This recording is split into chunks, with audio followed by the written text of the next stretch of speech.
Na segunda edição do Estúdio F, o programa de debates e entrevistas da FETANCE, vamos debater o tema O Mundo em Tensão Máxima. Vamos falar da conjuntura internacional, um mundo polarizado, dividido, um cenário mundial que eleva o termo feminismo como a palavra do ano de 2017, mas que também é marcado pelo temor de uma terceira guerra mundial, diante das manifestações do presidente dos Estados Unidos, Donald Trump.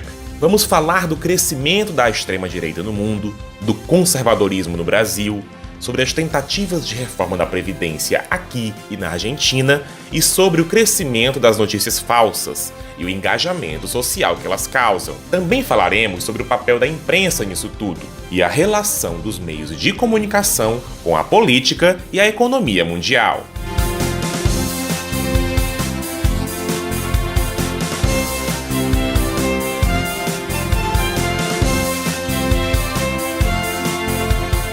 Então a gente recebe no programa de hoje o jornalista Pablo Shoa.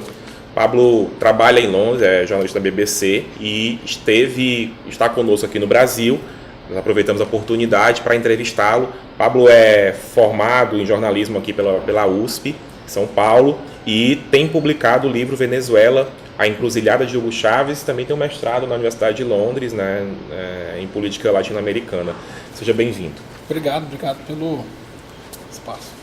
Bem, para a gente começar, eu queria conversar um pouquinho contigo sobre uma coisa que está muito ainda no campo do jornalismo, uma conceituação que está ainda muito no campo do jornalismo e que tem que ganhar um pouco a sociedade. Aqui no Brasil tem tido algum debate sobre isso, muito na linha do conservadorismo, e a gente quer também saber como o mundo está debatendo a figura do fake news, as notícias falsas, né? O Donald Trump recentemente foi eleito nos Estados Unidos, está no seu primeiro ano de governo, encerrou seu primeiro ano de governo.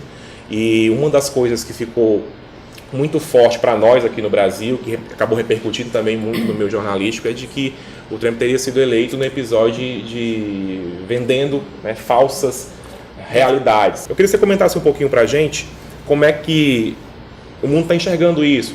Bom, tem vários aspectos aí, né, que a gente tem que ir abordando por um. Eu acho que a primeira questão é durante a campanha do Donald Trump, durante a campanha de todas as campanhas políticas hoje em dia, que você pode aplicar no referendo britânico da saída da União Europeia, você pode aplicar as eleições do Trump, você pode aplicar qualquer processo eleitoral. Tem uma série de movimentos que acontecem e alguns você considera mais relevantes do que outros. Eu acho que esse fenômeno do fake news, ele é uma coisa que a gente presta atenção hoje. É claro que todos os meios têm os seus modos de checar a informação, se a informação que está sendo dada é correta ou não, mas a gente não tem ainda, acho que a imprensa não tem ainda a capacidade de avaliar qual é o impacto de determinada informação no público. Então, por exemplo, se tem uma informação que é falsa, mas que ela está tendo impacto, como é que você percebe-se, como é que você checa se isso é verdade ou não?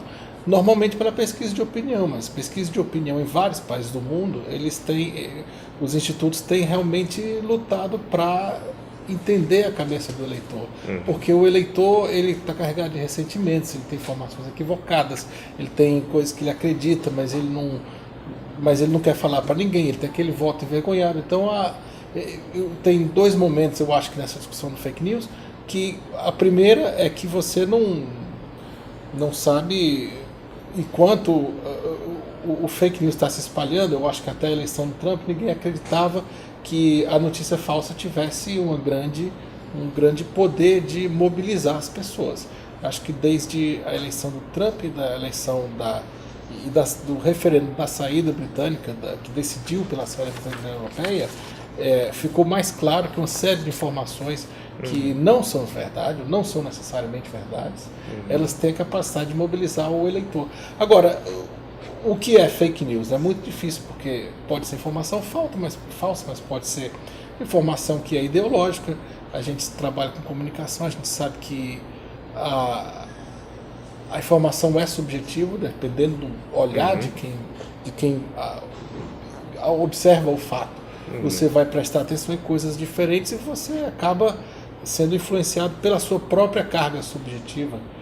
Eu trabalho numa empresa que preza muito a descrição do fato sobre rotular o fato de determinada maneira. Então, a velha apuração, checagem, e você, principalmente, eu acho que nesse momento é dizer o que aconteceu. Você fala, o presidente Trump foi eleito ontem. Você tem que voltar a descrição pura e simples dos fatos, porque às vezes isso é mais poderoso do que você tentar explicar demais o fato para o leitor e acabar, ou para o ouvinte, ou para o telespectador, e acabar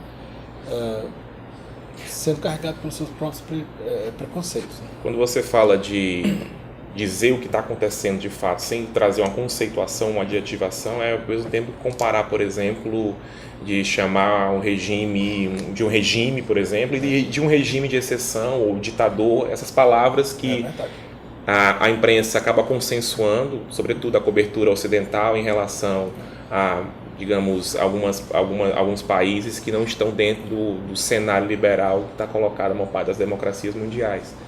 Isso é um exemplo, é um bom exemplo, na verdade, mas por isso que a BBC, por exemplo, ela não usa a palavra de ditador, ela não usa, você não vai ver. Você tem o presidente fulano de tal, presidente Saddam Hussein, enfim. Enquanto todo mundo está usando aqui no Brasil o ditador Saddam Hussein, mas o fato é que o sujeito é o presidente. Você pode dizer que ele era eleito com não sei quantos votos em algum momento da sua matéria. Se você quiser, se for relevante questionar isso, você diz lá que a eleição é questionada e tal. Claro que isso não garante que a informação é inteiramente equilibrada, mas pelo menos você não põe o carro na frente dos bois. Mas também nos Estados Unidos também tem um outro cenário, que é o jornalismo engajado, de certa forma. A gente sabe que tem emissoras, sobretudo, de televisão, e que acaba que também tem um controle sobre outros recursos, na própria internet, os próprios principais portais.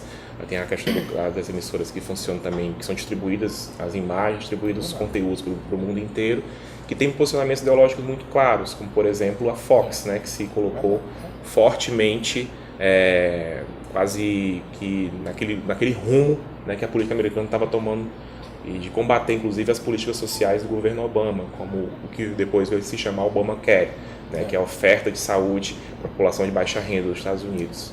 Queria que você comentasse também esse ponto em que, se por um lado nós temos ainda um jornalismo que preserva, né, os seus critérios de origem, que seria estar aliado à cidadania e interesse público, e o jornalismo obviamente ele se desenvolve melhor num cenário de democracia, num contexto em que a sociedade está marcada pelo regime democrático, mas ao mesmo tempo nós temos dentro dessa democracia veículos de imprensa que não dizem editorialmente que são daquele viés ideológico, mas que acabam se colocando na prática, como aconteceu no Brasil por muito tempo, inclusive na época da ditadura militar com a Globo. Eu acho que o caso da Fox é bem clássico de um regime, um meio de comunicação que tem uma maneira de se posicionar, um meio ideológico. Né? Eu morei nos Estados Unidos em 2012, trabalhei em 2012 e 2014 como correspondente lá. E é muito difícil você ver televisão nos Estados Unidos, porque você pode ver a Fox e você pode ver a MSNBC, que é a Fox com o canal oposto. Quer dizer, você tem... A única coisa que você tem é notícia conservadora, exagerando a importância dos temas conservadores. E do outro lado você tem a MSNBC, que seria a esquerda lá, que faz exatamente o contrário, que praticamente não leva em consideração, não leva a sério nada do ponto de vista oposto. A CNN lá, ela é mais balanceada, claramente mais balanceada, eu falo aqui da doméstica, mas os jornais realmente, o Washington Post principalmente, o New York Times, alguns jornais que fazem esse jornalismo mais sério e equilibrado. Agora, a internet, o mundo digital, ele tende a exacerbar, eu acredito, essa questão do jornalismo engajado, porque acho que por uma questão da dinâmica do jornalismo digital e por uma questão da audiência do jornalismo digital. A audiência do jornalismo digital, eu acho que é o que a gente já sabe, que já se fala muito de que as pessoas gostam de ler aquilo com que elas concordam. Né? Então você tem o seu grupo de WhatsApp, você passa para todo mundo e fica naquela panelinha e você vai reafirmando a sua ideia original, né? Na questão da mídia social, você tem um Facebook, por exemplo, que faz isso. O Facebook percebe que você gosta de uma coisa e ele dá mais. Obviamente o Facebook nasceu como um produto como um produto que pensa a partir da lógica comercial. Ele vê que você gosta de uma camisa de uma camisa vermelha e ele vai botar para você 5 camisas vermelhas. Só que o problema é que quando você lê matérias com determinado viés, o Facebook vai dar mais matéria com aquele determinado viés. O que ele faz? Ele reforça uma visão pré-existente. Então ele reforça a bolha em que nós vivemos. A outra questão da audiência digital que eu acho que é importante aí é porque você tem que ser muito rápido no mundo digital, para você ganhar a atenção do leitor, para você fazer um título que chame a atenção, que seja criativo, que seja interessante. Às vezes você precisa dizer e sabendo que as pessoas leem principalmente as manchetes e muito pouco do teu principal, às vezes você precisa já colocar no título o que você quer dizer. Então o reducionismo do mundo digital ele é muito maior do que o reducionismo, por exemplo, da televisão. Eu achava que fazendo matéria de 1 minuto e meio na televisão era pouco, mas no mundo digital muito mais. Então, de novo, se você tem um jornalismo engajado, que já fala para você o que você quer ouvir, é isso que funciona. Você tocou nesse ponto da internet e eu queria aprofundar mais um pouquinho essa questão dos algoritmos, né? No Facebook, até no Google também, no buscador Google, a gente tem muito claramente, as empresas recentemente têm se posicionado mais sobre isso, mas no geral a gente não sabe quais são realmente os critérios utilizados. A gente sabe que existe, né, essa definição de eles realmente manterem a pessoa circulando informações que ela supostamente mais gosta, e ao mesmo tempo isso proíbe ou inibe uma suposta pluralidade de opiniões. E aí eu lhe pergunto, será que nesse cenário em que há uma concentração de informação, e aí que pode ser inclusive reproduzido naquela ideia original que eu estava comentando aqui, da ideia do fake news, se há uma concentração desse tipo de informação, a pessoa não tem oportunidade de ter uma informação que, mesmo que ela goste daquilo, contradiga o que ela está dizendo, para poder ela formar a opinião dela de forma mais qualitativa. Bom, e também tem o fato de que as pessoas não gostam de ler o que elas não gostam de ler, né?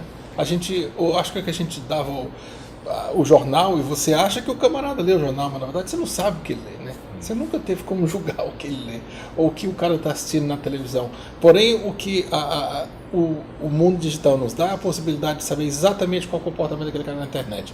O que ele está lendo, quanto da matéria ele está lendo, até onde ele está dando, se ele está compartilhando, se ele veio do Google, se ele veio de outro lugar.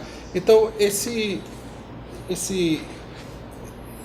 eu acho que a nossa reflexão do meio digital advém mais desse comportamento, esse conhecimento que a gente tem do comportamento do leitor, mas eu acredito que grande parte do problema é um problema do ser humano natural, que ele não está interessado. E se a sociedade não tem esse amadurecimento de uma maneira geral, claro que tem indivíduos que são mais abertos e outros mais fechados à opinião oposta, mas se de uma maneira geral a sociedade não tem essa cultura de ler ou de pelo menos respeitar, porque você não precisa concordar, você não precisa nem gostar do que o outro fala, você não precisa talvez nem respeitar o outro, mas você precisa respeitar o direito do outro pessoa a pensar daquele jeito, não tem solução. Então, tem um outro paralelo também, que é a questão que até então a gente não tinha muito forte, e a internet permitiu, que é a liberdade de expressão de fato. E a gente tinha liberdade de imprensa, que era a liberdade da empresa falar o que quiser, a empresa de comunicação falar o que quiser. De certa forma, hoje tem um crescimento da participação, qualquer pessoa pode produzir um vídeo e colocar a sua ideia. Não sabe o alcance que ela vai ter, a depender dos algoritmos, né? Exato. Vamos usar uns dados aqui interessantes sobre 2014 já. Uma coisa que a gente acha que não teve tanta interferência nas eleições de 2014 no Brasil, mas um estudo recente da Fundação Getúlio Vargas colocou que 10% do engajamento do debate do conteúdo político nas redes já foi, né, meio que fabricado por robôs, que são perfis automatizados em que são divulgadas ideias, ou seja, como se eu tivesse mais apoiadores, só que esses apoiadores eles de fato não existem, eles são completamente fictícios. E um estudo agora recente da USP colocou que 12 milhões de pessoas, um número equivalente a 6% da população brasileira, também têm sido os difusores de notícias falsas do ambiente digital. Para 2018, pessoas de verdade.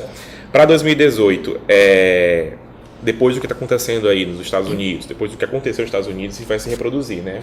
Você falou que a gente fala pouco na rede para alcançar, né, nos títulos, no jornalismo e nas próprias postagens públicas. Tem até um jargão que se utiliza aqui no Brasil, textão. Ninguém gosta de textão no Facebook. Inclusive o Trump é especialista em textinhos que fazem grandes destruições. Mas para 2018 no Brasil, vendo de fora, né, que é o seu caso, o que você acha que pode acontecer no país, ou se essa clareza que a gente já tem hoje, inclusive a possibilidade de um debate mais qualitativo da imprensa, repensar suas práticas aqui no país, de ter clareza de que há um cenário em que a gente precisaria ter uma cultura digital mais qualitativa, mais cidadã, né, responsável. O que você acha que o Brasil pode oferecer de eleição, ou a polarização que nós estamos vivendo desde 2014, que só vem aumentando, ela vai se intensificar? Acho que a nossa percepção disso ainda é muito opaca. O brasileiro, como o público de outros como público internacional, como comportamento na internet, ele não sabe checar a questão do o que é de verdade e o que é de mentira.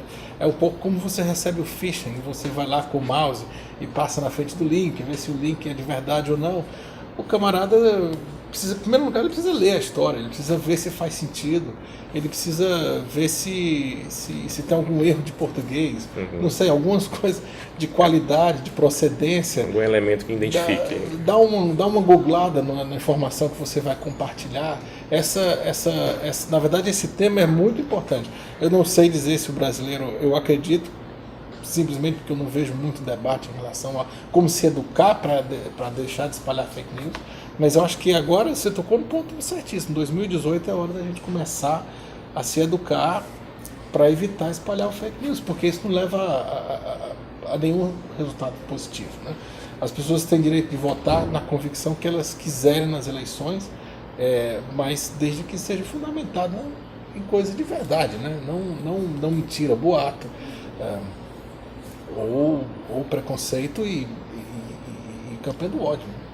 Inclusive tem que ter um cuidado muito grande, porque os legisladores brasileiros estão inclusive pensando políticas públicas, supostas políticas públicas para combater o fake news. E o perigo que tem é que o que está hoje protocolado no Congresso de fato vem muito mais para atingir a liberdade de opinião do que propriamente para encontrar realmente uma maneira de prevenir o fake news. Eu acho que a prova, inclusive, não só aqui, mas em outros espaços como nos Estados Unidos, é também um pouco da concentração, né, da concentração da mídia, que provoca também uma dificuldade. O Brasil vive muito isso. Nós temos uma Constituição que fala sobre pluralidade de mídia, pluralidade de redes, mas a gente não consegue implantar isso no país porque é o preço, né? Inclusive, hoje mais de 80% da população ainda se informa pela televisão, uma parte do tempo, e utiliza a internet para compartilhar suas angúrias. Esse é um problema da nossa democracia, ou falta de democracia.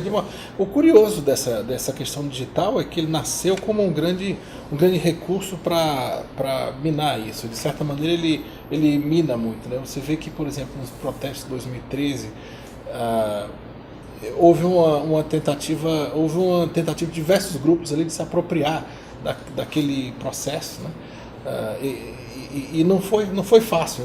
Antigamente, talvez nas eleições anteriores, 2012, 2006, né, as TVs, ou uma TV em particular, talvez tivesse muito mais monopólio da narrativa final do que seria.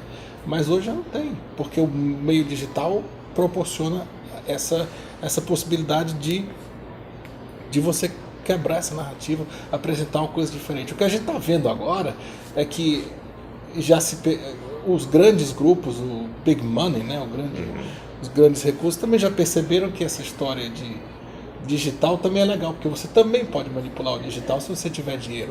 Você pode, em vez de botar aqui, né, a gente fazendo discutindo esse tema com candura aqui, e colocar para os seus seguidores, você pode criar um vídeo e colocar 100 mil perfis espalhando a informação que você quer. Você só precisa de dinheiro. Você pode comprar os seus robôs e pode comprar os seus ciborgues. Você pode comprar quem você quiser na internet. Então agora já tem um problema, de novo, do monopólio econômico não monopólio, mas enfim, da influência do dinheiro na informação que circula na internet, porque o que nasceu como uma guerrilha, agora já está vendo a criação de exércitos digitais. Star Wars da vida real, né? Exatamente. Bem, voltando um pouco para o cenário político europeu, a gente tem aí um crescimento ou fortalecimento da extrema-direita. Não sei se esse termo é adequado, você vai me dizer agora. O episódio, inclusive, da eleição... Há quem diga que é fake news, né? Pós-verdade. O episódio da chegada ao poder, né, de uma onda conservadora que está colocando realmente diversos obstáculos para algumas políticas, inclusive liberais, que vão sendo implantadas no mundo, a saída do Reino Unido da União Europeia, né, e tem aí o aparecimento de candidatos de ultradireita, como por exemplo a Marine Le Pen na França, que teve 34,5% dos votos, uma expressão muito grande, num cenário em que o socialismo e os centros disputaram historicamente esse universo e hoje perderam muito espaço. E no país em que a gente teve mais claro, né, o que é o peso de uma ideologia, né, política que matou, né, que exterminou uma população inteira, que é na Alemanha, onde 12% do Congresso, do Parlamento, já tem aí um crescimento também da extrema-direita que voltou a aparecer, voltou a se registrar depois do episódio do nazismo. Desde então ela não tinha tido expressão tão forte. Sem falar de toda a onda xenófoba, né, a questão da imigração nos Estados Unidos, a questão dos refugiados, né, inclusive aqui no Ceará a gente já está falando de refugiados urbanos, que são as pessoas que estão sendo retiradas da periferia por conta do conflito armado. E nesse cenário em que o mundo, né, dá uma guinada à direita, queria que você jogasse um pouco de luz para a gente, para entender um pouco do que contexto fabricou essa situação. Eu acredito que a questão, por exemplo, cada movimento desse que você mencionou, são vários, tem os seus fatores específicos. Eu acho que a crise econômica e a maneira como o mundo cresceu, eu acho que nos anos anteriores a essa crise, podem ter um pouco a ver com isso. Não estou dizendo nem que tem, acho que seria necessário observar se tem a relação com isso. Veja, por exemplo, a questão do Trump. O Trump, talvez um pouco pelo desmantelamento da mídia, a concentração da mídia lá nos Estados Unidos, que você teve uma série de jornais locais quebrando, então você tem a imprensa nos grandes diários, grandes centros urbanos, essa imprensa já não tem mais capacidade de sentir o que está acontecendo lá nos lugares, por exemplo, nos rincões dos Estados Unidos. Então, nesses lugares onde o Trump ganhou, por exemplo, e a mensagem dele ecoava com bastante força, a mensagem dele econômica, a mensagem que vocês perderam, o que é uma ironia, porque o Trump é um bilionário financista, um cara que fez dinheiro a partir do dinheiro. O lógico seria que esse discurso do Trump nunca fizesse sentido para essas pessoas, justamente para essas pessoas. Justamente para essas pessoas. Mas as palavras que ele estava dizendo ecoavam.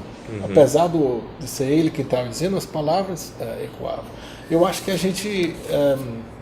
essa reação das pessoas que sentiram que outras pessoas passaram na frente, o camarada que perdeu o seu emprego, ou o camarada que estava bem, mas ele viu uma série de políticas sociais, né, era Obama, que beneficiaram imigrantes, que beneficiaram negros, que beneficiaram, ou pelo menos uma discussão, mesmo que a realidade concreta não tenha mudado muito, mas pelo menos eu acho que só um certo empoderamento de outras classes sociais e outros grupos sociais, digamos assim, na narrativa pública, deixou essas pessoas muito preocupadas.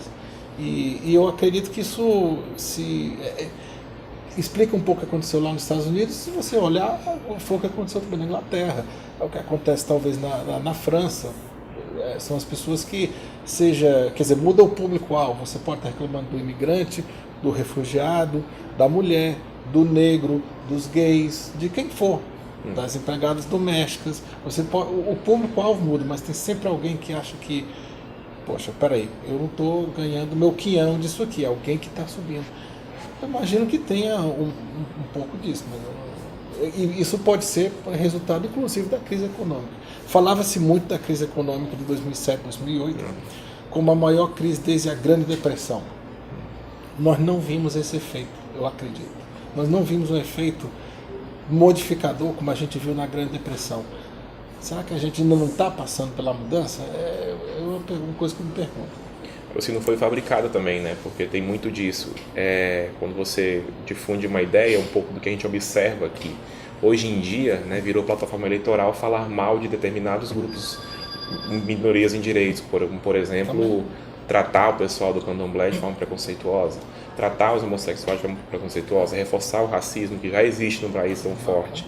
Então acaba que quando você, e sobretudo numa mídia polarizada, que é essa mídia que abre as portas aí na internet, como o próprio Facebook, acaba que pode também dar um contexto forte de desenvolvimento de um pensamento reacionário.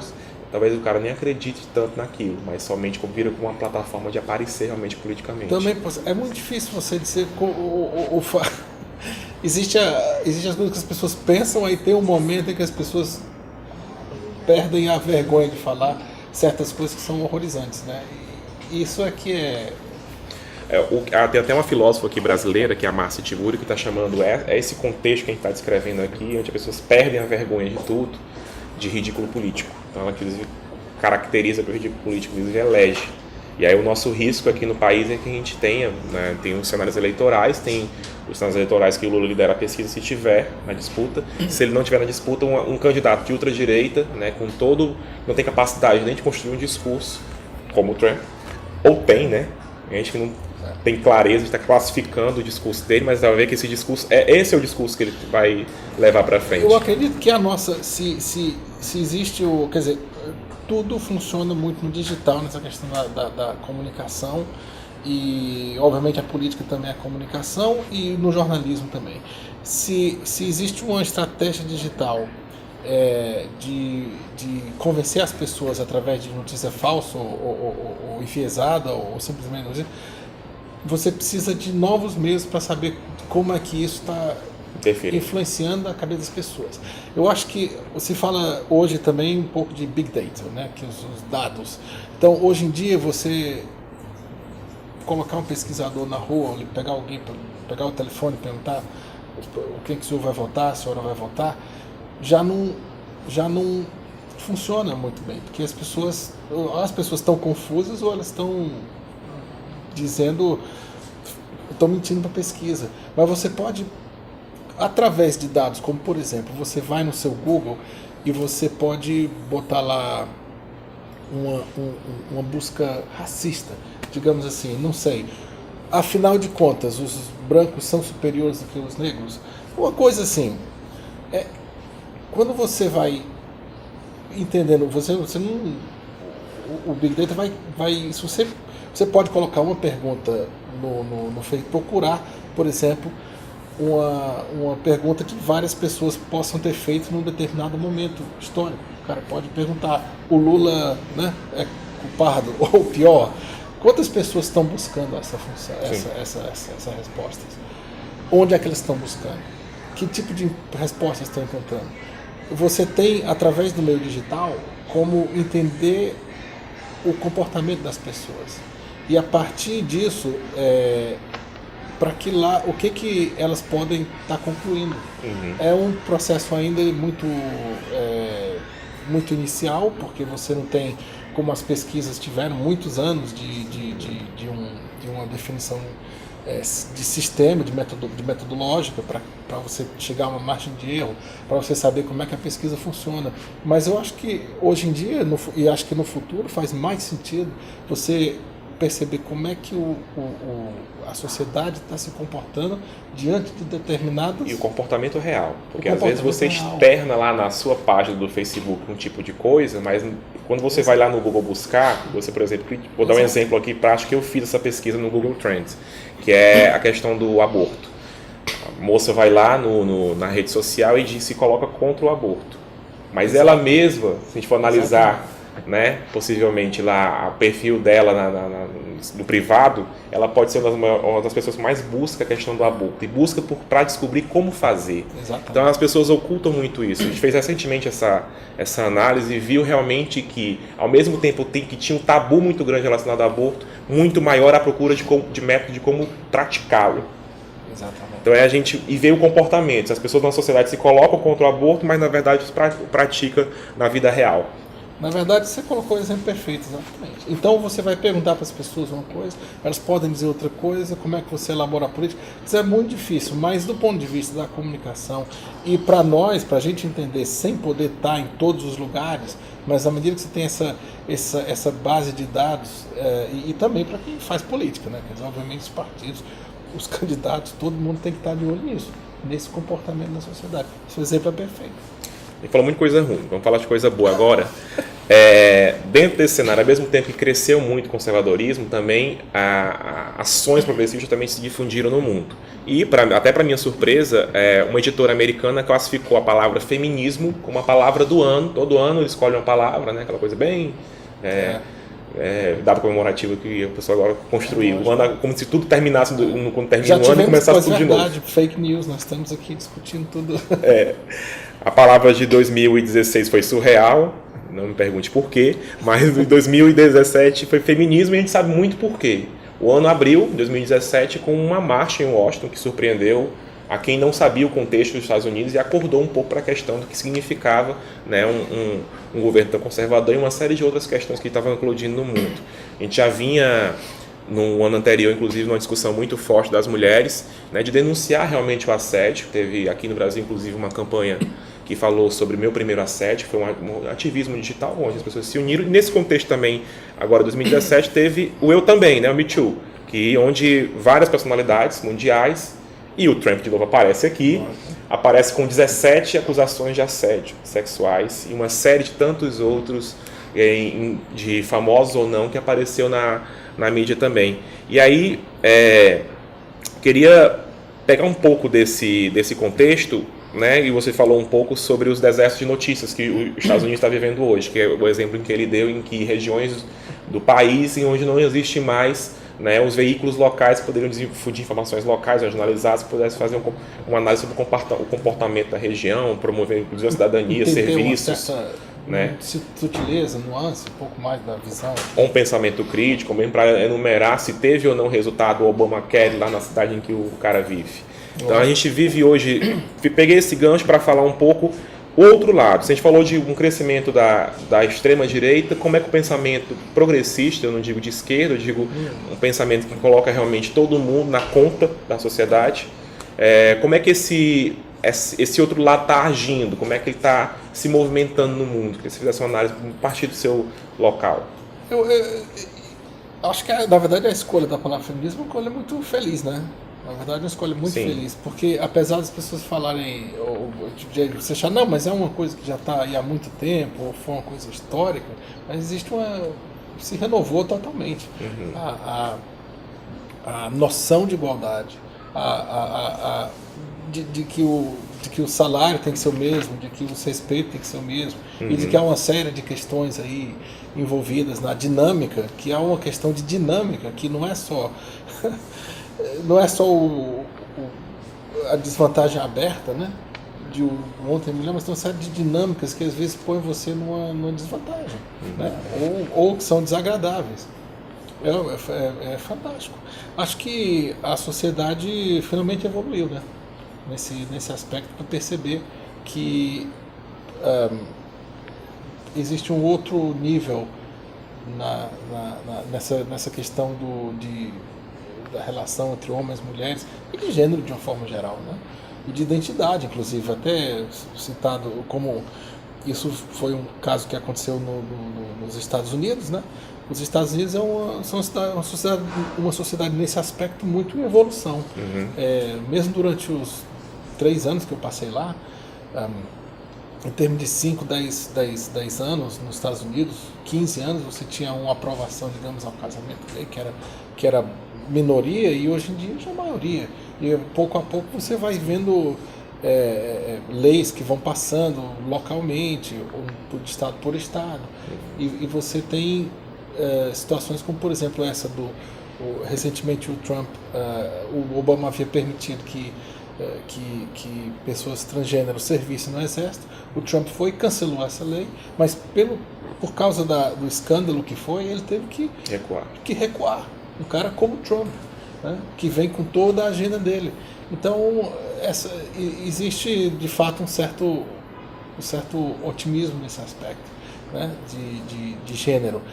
Talvez porque você tem pessoas que, né, você tem gays, mulheres que são muito empoderadas financeiramente, sim, mas a gente ainda está longe de ver isso na questão, por exemplo, de raça.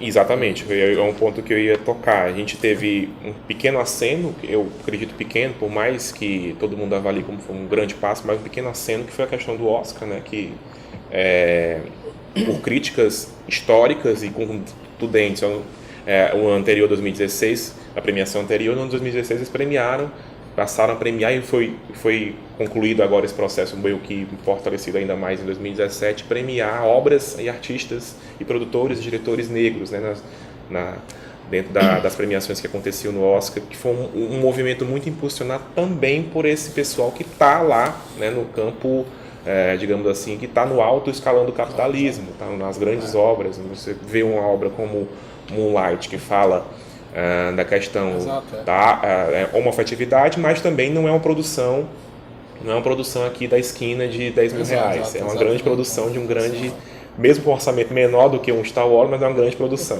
comparado ao resto do mundo. Voltando um pouco para o Brasil, acho que uma grande questão hoje, para além do resultado do golpe, eu sei que você comentou várias vezes, né, o processo de impeachment que estava acontecendo no Brasil, por ser brasileiro e ter, né, ligações, condições de falar um pouco sobre a política brasileira, a cobertura política brasileira e enxergar um pouco disso. Um fato interessante também, fazendo um paralelo um pouco com o nosso jornalismo, o nosso jornalismo aqui teve uma cobertura muito difícil em 2013, como você estava citando a princípio. Em 2013 teve uma cobertura muito ruim, né, não representava o que estava colocado nas ruas de nenhuma forma, não colocava de fato as opiniões das pessoas que estavam de fato nas ruas. Havia um favorecimento muito maior aos episódios em que houve confronto ou ataque a instituições como bancos, que é um grupo mais ligado ao anarquismo, fortalecendo com isso como a maioria. Não só também do jornalismo, pode ser uma questão, por exemplo, de grupos que têm um certo interesse e atuam também, né? Ou que são os donos da mídia, né? Mas o fato não pode não ser inventado, pode ser um fato criado, né? Ou por grupo, fala-se muito de um grupo infiltrado, um outro que ia, não sei. As circunstâncias podem ser mais variáveis do que... Manipulação que não precisa ser só da mídia, pode ser de grupos. Aí o fato curioso que aconteceu nesse período foi o momento de instalação ou de fortalecimento de algumas mídias internacionais aqui no Brasil. O País teve uma estreia, né, digamos, uma cobertura mais forte do Brasil naquele período de 2013 e teve um susto ao ter 14 mil visitantes numa lavada só na cobertura. Trazia uma visão não comprometida com os interesses que você acabou de citar aqui, embora seja uma empresa, não comprometida com os interesses que estavam colocados na cobertura local. E também um ponto que a BBC também cresceu muito nesse período, que a gente acompanhou de perto. E depois foi um ponto que foi sendo pouco a pouco, eles entenderam, inclusive abriram escritórios. Hoje o escritório do El País no Brasil é maior do que o El País Américas, lá no México, né? Tem muito mais visualização do que essa outra sucursal também localizada com uma produção local, pensando uma cobertura local.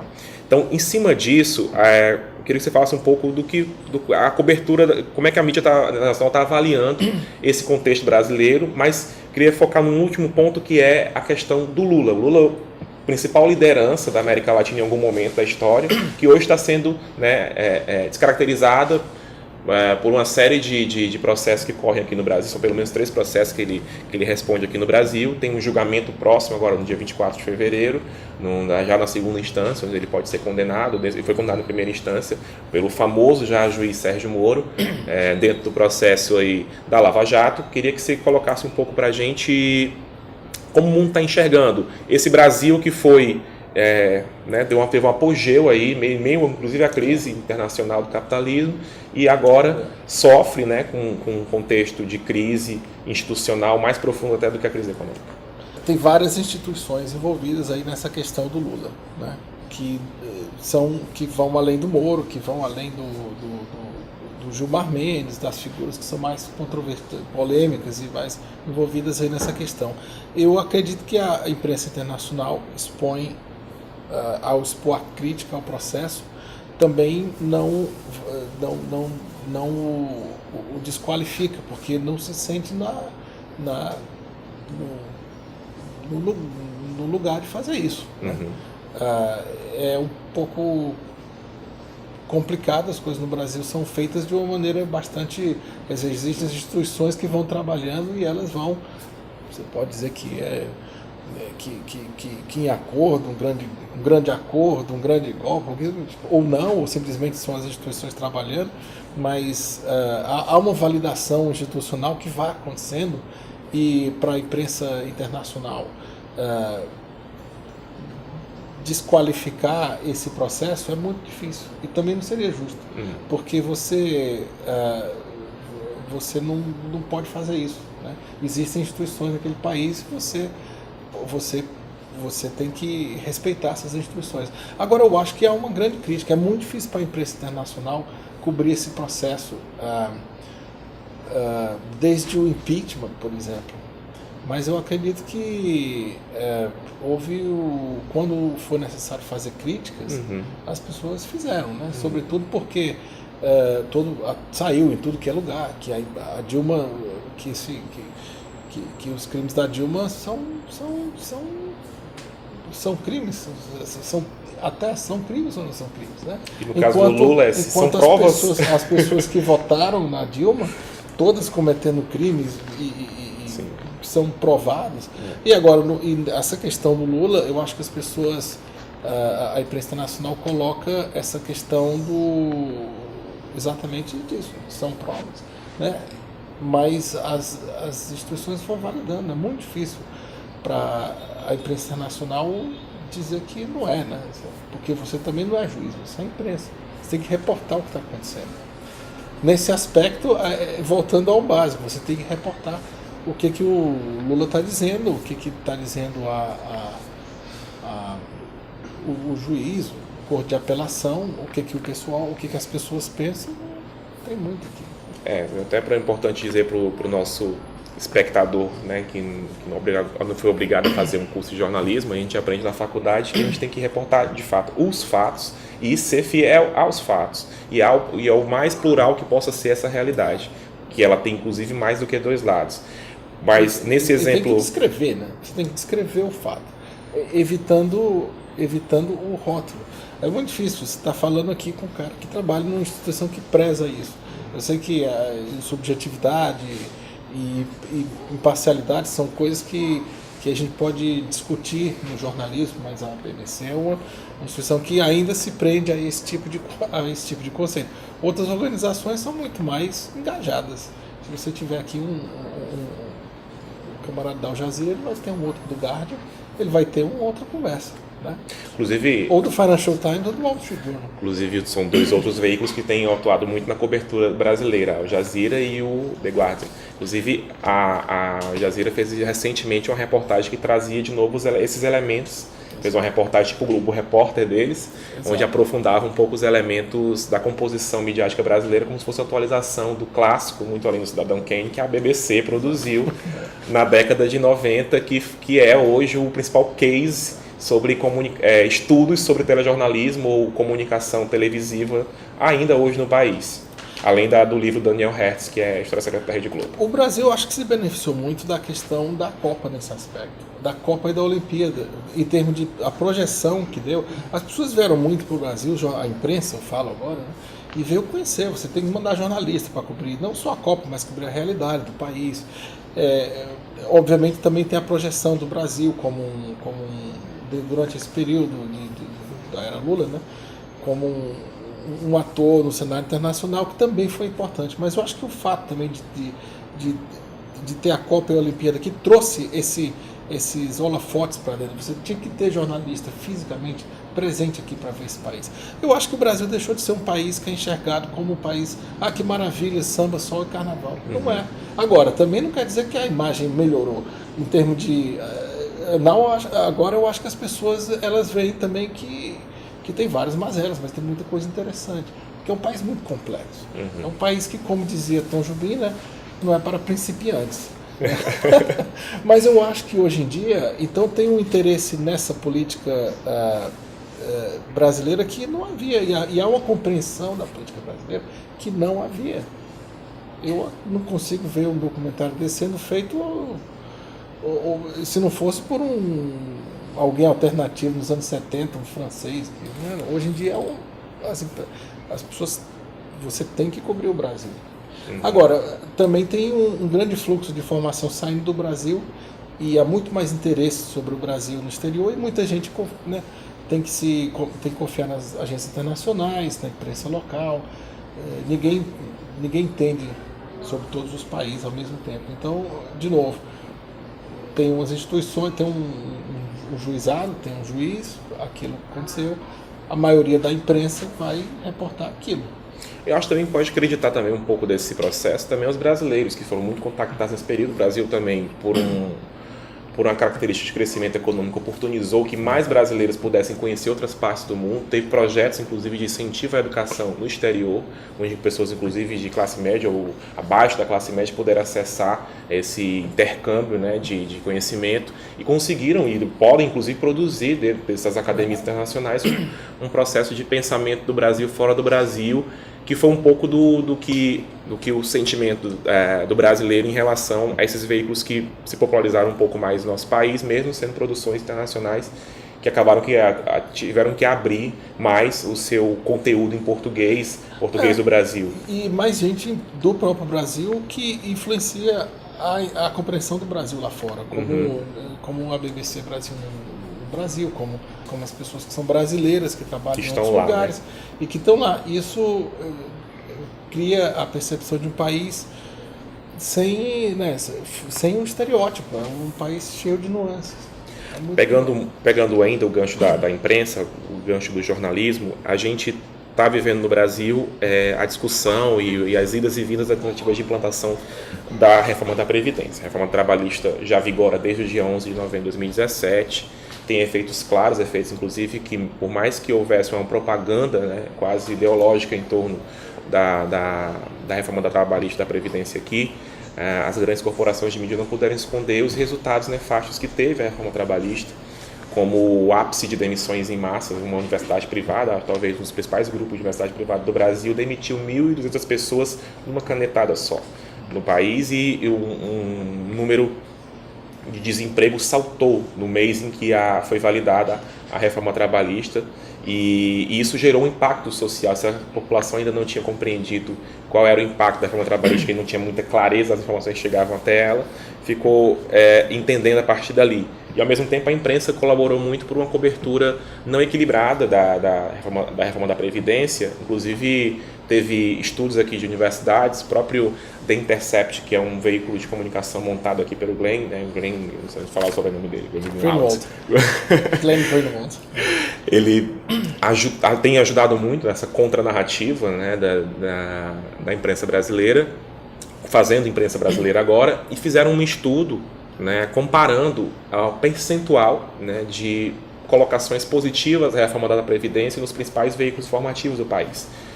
Globo, Folha de São Paulo, no caso da Globo, os seus telejornais, o Jornal Nacional, né, SBT, enfim, e concluiu que mais de 80% do tempo dedicado, em média, nesses veículos, afirmações positivas de que a reforma realmente traria soluções aos problemas, nunca colocando na perspectiva da pessoa que teria os direitos modificados. Até então, a reforma da Previdência naquele momento ainda era geral e restrita, atingia professores, atingia trabalhadores rurais, mulheres.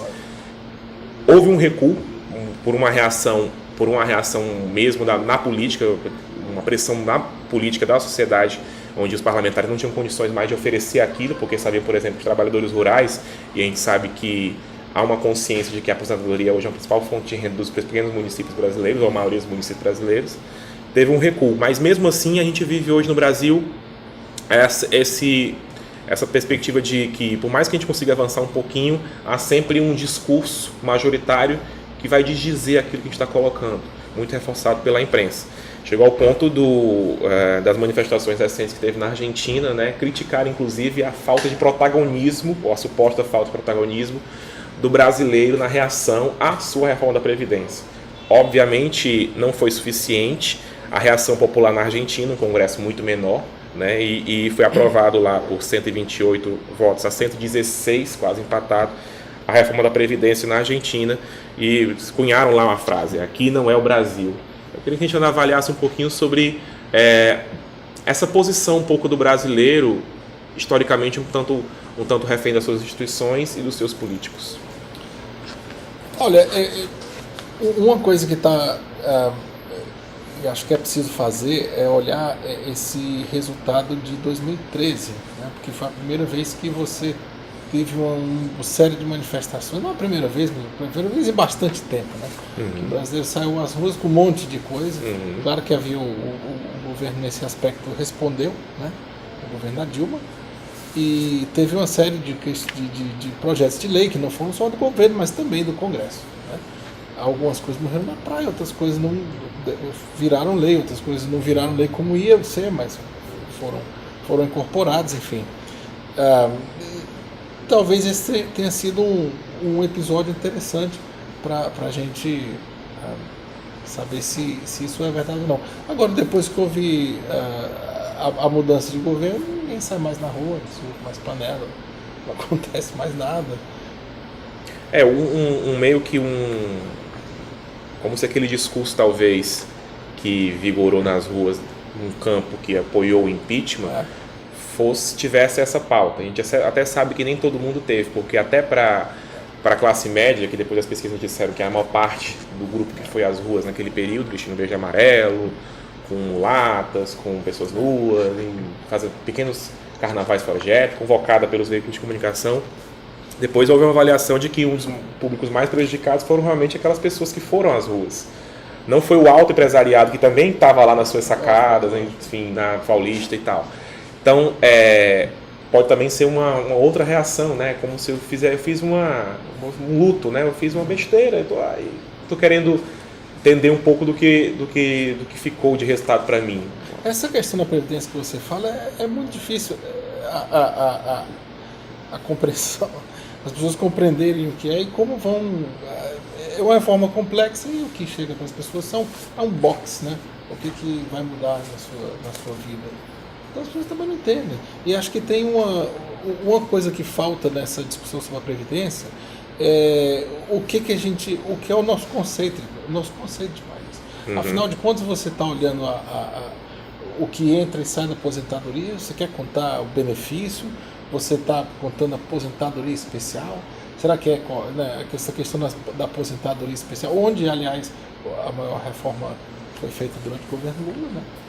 Apesar de não ser um governo percebido como austeridade, mas quando tem uma certa mudança de legislação, no sentido de tirar alguns privilégios, foi o Lula, né? Naquele contexto do fator previdenciário também. Exatamente. Também naquela desvinculação. Eu não sou um grande especialista na área, mas eu acho que as pessoas não entendem o que implica para o país que a gente quer construir. Porque se a gente está falando só do que entra e sai, claro que você vai viver mais, a conta não fecha, mas aí tem os benefícios que são pagos a partir daquilo, tem os custos de manter determinados benefícios que são pagos. Eu acho que se você perguntar para a população brasileira, em suma, se ela acha que o governo deve oferecer benefícios, deve oferecer ajuda, deve oferecer suporte. Então, essa questão da Previdência, ela é central para um país que tem uma noção de bem-estar social. Agora, se as pessoas pensam num país ao estilo dos Estados Unidos, que você não dá nenhuma ajuda para ninguém e o governo é menor, aí então você... Pelo resultado das urnas das propostas, aparentemente parece que as pessoas optam por um estado, né, de benesse, optam por um estado de bem-estar social. Exato. Porque elas têm votado nisso. Elas têm votado nisso e as pessoas não sabem que, na verdade, é isso que está em discussão. faço a correção, tem votado nisso nos cargos majoritários, mas nem sempre pensam nisso na hora que escolhe o seu parlamentar do legislativo. E esse contexto brasileiro provou que o legislativo define muita coisa. Verdade, exatamente. E essa história do conceito de país, que eu acho que a gente não está discutindo, né? Não é uma questão matemática. Se você deixar essa uma questão matemática, acabou, não tem discussão. A matemática é quase absoluta, mas ela é uma maneira muito